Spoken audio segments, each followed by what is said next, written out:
চট্টগ্রাম পাহাড়, সমুদ্র আর ইতিহাসের শহর। আর এই শহরের বুকের মাঝখানে নীরবে দাঁড়িয়ে থাকা এক টুকরো সবুজ স্বর্গ, সিআরবি।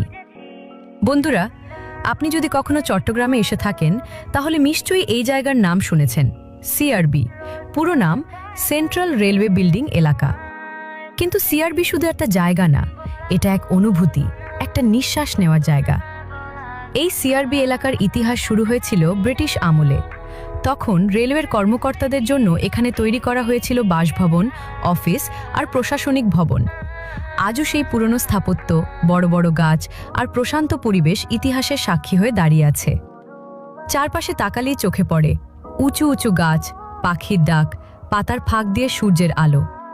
শহরের কোলাহল থেকে মাত্র কয়েক মিনিট দূরে এসেই মনে হয় যেন অন্য এক জগতে চলে এসেছি।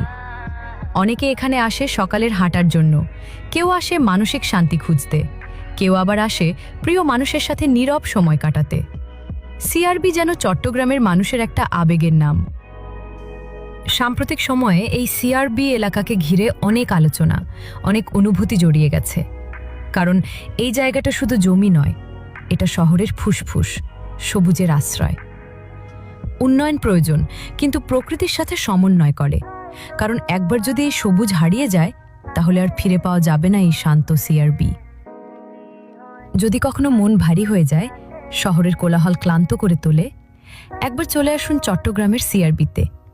চুপচাপ বসুন, গাছের দিকে তাকান, একটু গভীর